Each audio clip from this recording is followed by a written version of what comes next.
যারা গরুর মাংসকে ডিফারেন্টভাবে প্রেজেন্ট করতে চাচ্ছেন, তারা ইচ্ছা করলে খুব সহজে এবং ঘরে থাকা উপকরণ দিয়ে সবজি দিয়ে গরুর মাংসের ভাজা রেসিপিটি করে দেখতে পারেন অনায়াসে। আসসালামু আলাইকুম। আজ করেছিলাম সবজির সাথে গরুর মাংসের একটি দ্রুত ও সুস্বাদু ভাজা খাবার, যা নাকি 15 থেকে 20 মিনিটের মধ্যেই তৈরি করা যায়। আশা করছি রেসিপিটি ভালো লাগবে। ভালো লাগলে অবশ্যই সাবস্ক্রাইব করে পাশেই থাকবেন।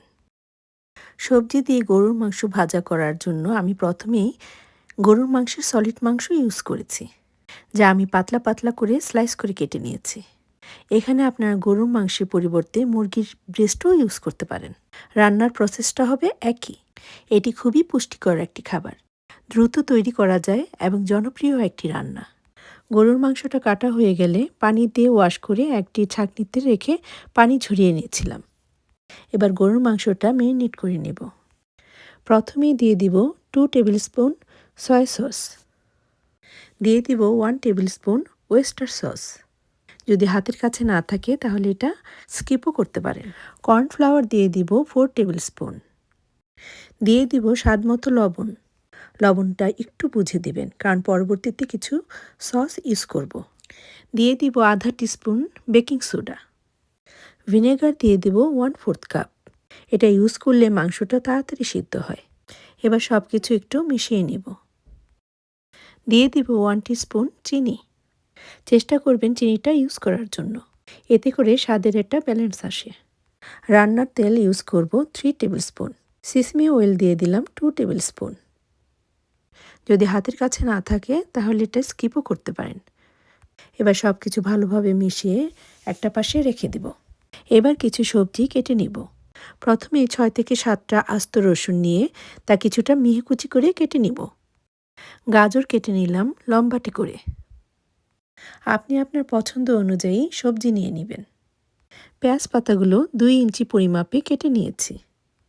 আমি আমার পছন্দ অনুযায়ী কেটে নিয়েছি, আপনি আপনার সুবিধা মতো কেটে নেবেন।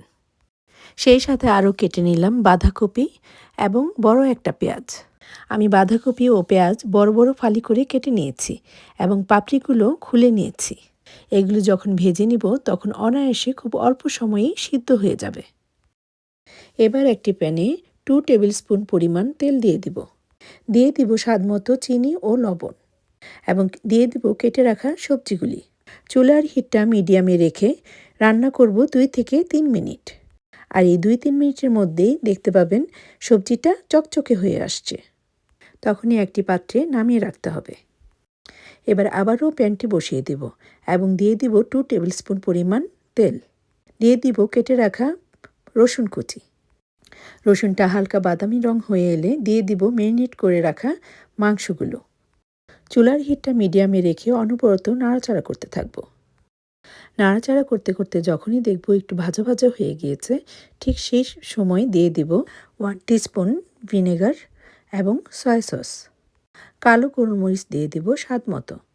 এবার 1 কাপ ফুটন্ত গরম পানি দিয়ে দিব এবং চুলার হিটটা মিডিয়ামে রেখে রান্না করব প্রায় 15 মিনিটের মতো ঢাকনা দিয়ে। আর এই সময়ের মধ্যে মাংসটা পুরোপুরি সিদ্ধ হয়ে যাবে। ঢাকনাটা ওঠানোর পর সামান্য যেই পানি থাকবে তা টানিয়ে নিতে হবে। যখনই পানিটা টেনে গিয়ে মাংসের গায়ে গায়ে লেগে থাকবে, তখন বুঝতে হবে যে মাংসটা হয়ে গেছে। আর তখনই দিয়ে দিব কেটে রাখা পেঁয়াজ পাতা এবং আগে থেকে ভেজে রাখা সবজিগুলি। 1 থেকে 2 মিনিট নেড়েচেড়ে মিশিয়ে নিলেই তৈরি হয়ে যাবে সবজি সহ গরুর মাংসের ভাজা। হাই হিটে রান্না করার কারণে সবজির পুষ্টিগুণ বজায় থাকে এবং ক্রাঞ্চি ভাব থাকে। ভাত, রুটি, নুডলস বা চাইনিজ আইটেমের সাথে অনায়াসে গরুর মাংসের এই স্বাস্থ্যকর রেসিপিটি খেতে পারেন। গরুর মাংসটা ছিল জুসি আর ভেজিটেবলগুলো ছিল ক্রাঞ্চি। খেতে যে কি মজার ছিল, একবার রান্না করলেই দেখবেন আবার খেতে মন চাইবে। আসছে ঈদে গরুর মাংসের ডিফারেন্ট এই রেসিপিটি তৈরি করতে পারেন এবং ফ্রেন্ড সার্কেলের সাথে শেয়ার করতে পারেন। আজ তাহলে এ পর্যন্তই। আল্লাহ হাফেজ।